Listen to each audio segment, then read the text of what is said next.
आताच्या घडीची चर्चा सर्वात पूर्ण मोठी ढकलल्या जात असेल तर ते का ढकलल्या जाते याचं कारण अद्यापही आम्हाला कळलेलं नाही. त्यामुळं थोड्या वेळानंतर माननीय शशिकांत शिंदे साहेब जे विरोधी पक्षात आहेत ते आमदार साहेब ते आल्यानंतर ते विचारतील आणि त्यावर काय उत्तर येते ते पाहणं क्रमप्राप्त ठरेल. पण आज चर्चा होणं अपेक्षित होतं. दुर्दैवानं ती चर्चा कामकाजात आज दिसत नाही. VSR कंपनीच्या मालक व्ही के सिंगच्या बाबतीत काही नवीन माहिती समोर आली का? कारण का काल तुम्ही सांगितलं होतं की पिंकी माळीच्या कुटुंबियांना धमकी जी आहे ही दिली जाते. मी नवीन माहिती तर माहीत नाही, पण एवढं आहे की व्ही के सिंग त्याला व्हीआयपी ट्रीटमेंट दिली गेली होती. तो न्यूझीलंड विरुद्ध भारताचा सामना बघायला त्या अहमदाबादला पण होता, फायनल मॅच बघायला, आणि व्हीआयपी मध्ये होता. आणि त्याच्याकडून पिंकी माळीच्या कुटुंबाला धमक्या सातत्यानं येत आहेत. त्यामुळं पोलीस प्रोटेक्शन त्यांच्या कुटुंबाला भेटलं पाहिजे याकरता स्वतः आज मी माननीय मुख्यमंत्र्यांना तसं निवेदन करणार आहे. त्याच्यामुळं व्ही के सिंगला कोण वाचवते, त्याला कोणाचं पाठबळ आहे. मी कालही माझ्या आरोपावर ठाम आहे की व्ही के सिंगचे अंडरवर्ल्डशी संबंध आहेत का याची चौकशी त्याची नार्को टेस्ट केल्याशिवाय समोर येणार नाही. आणि जर त्याचे तसे संबंध नाहीत तर मग तो कोणाच्या जीवावर इतकी मगरुरी करतोय हे सुद्धा महाराष्ट्राच्या समोर पडलेला प्रश्न आहे. त्याच्यामुळे त्याचे अंडरवर्ल्डशी संबंध आहेत का याकरता व्ही के सिंगची नार्को टेस्ट झाली पाहिजे. जय पवार हे पत्रकार परिषद घेऊन अनेक गोष्टी समोर आणणार होते असं म्हटलं जात होतं, पण त्यांनी पत्रकार परिषद रद्द केली. नेमकं काय कारण आहे? कधीपर्यंत ही पत्रकार परिषद होऊ शकते? पत्रकार परिषद नाही, माझं त्यांचं काही बोलणं झालं नाही आणि दबाव असण्याचं काही कारण नाही. त्यांच्याकडे काही माहिती असेल तर ते नक्कीच तुम्हाला सांगतील. आणि कालची पत्रकार परिषद का रद्द झाली याबाबत तेच अधिक संयुक्तिक बोलतील.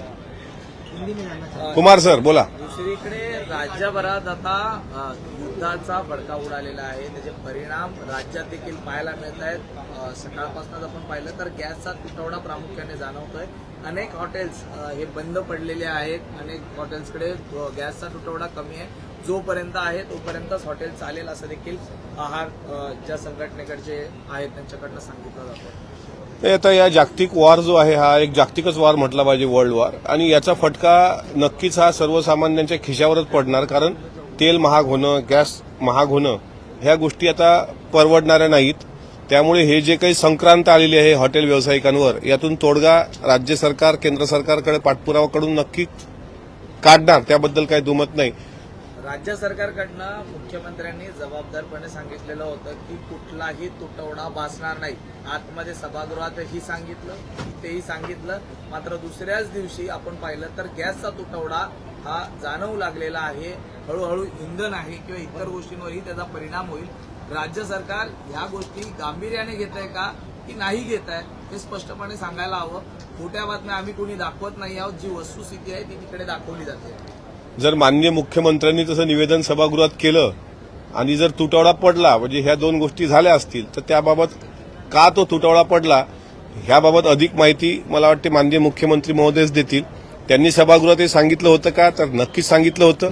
पण केंद्र सरकारकडे पाठपुरावा केल्यानंतर सुद्धा जर असा तुटवडा निर्माण होत असेल तर त्याबाबत नेमकं काय कारण आहे त्या बाबतीतलं हे माझ्यापेक्षा अधिक माननीय मुख्यमंत्री सांगू शकतील. या गोष्टी राज्याच्या अखत्यारीतच नाहीये तर त्याचं आश्वासन मुख्यमंत्री का देत आहेत? जे गोष्टी केंद्राकडनं होणं अपेक्षित आहे मग त्याचं आश्वासन मुख्यमंत्र्यांनी दिलं जात आहे. आणि आज पुन्हा एकदा जर सांगितलं जात आहे जबाबदारपणे की कुठलाही तुटवडा भासणार नाही, मग आता तुटवडा भासतो याला जबाबदार कोण? सर्वसामान्य नागरिकांनी नेमकं काय करायचं? ह्याबाबत माननीय मुख्यमंत्र्यांनाच तुम्ही तो प्रश्न विचारला पाहिजे.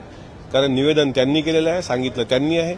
महायुतीचा एक घटक जरी मी असलो तरी ह्याबाबत ज्यांनी ते सांगितलंय तेच अधिक उत्तर देतील योग्य असं मला वाटतं.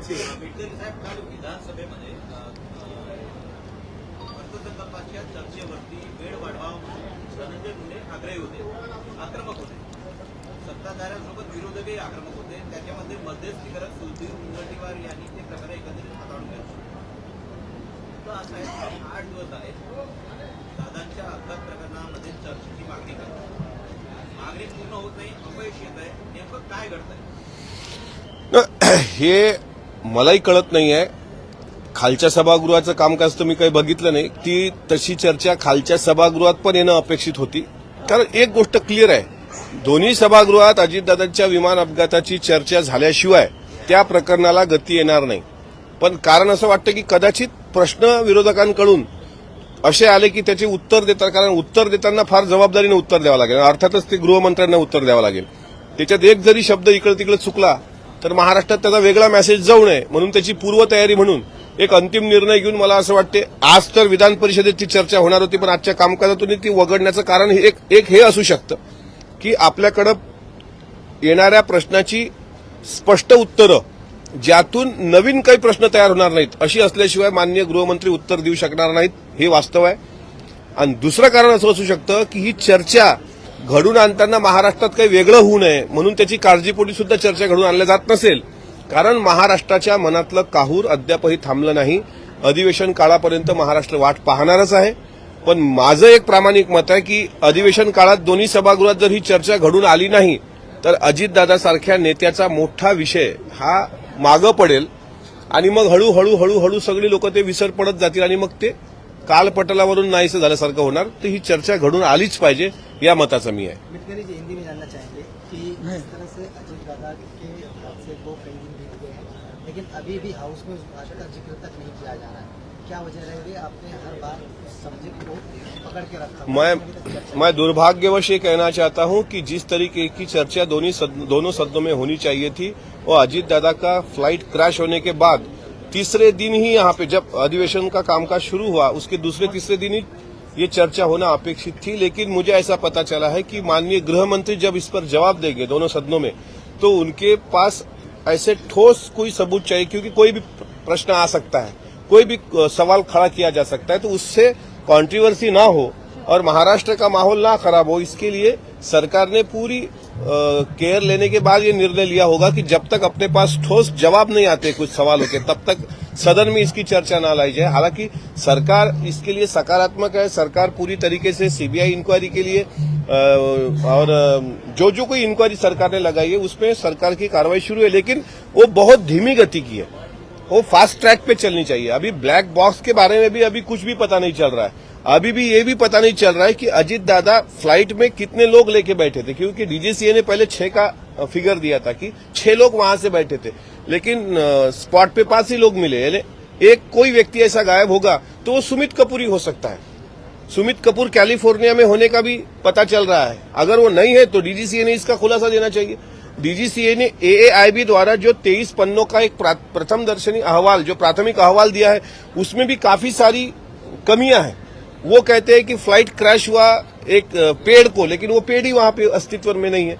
उन्होंने उनके पूरे इसमें कहा कि बारामती जिले में ऐसी घटना हुई, जबकि बारामती नाम का कोई जिला नहीं है महाराष्ट्र में.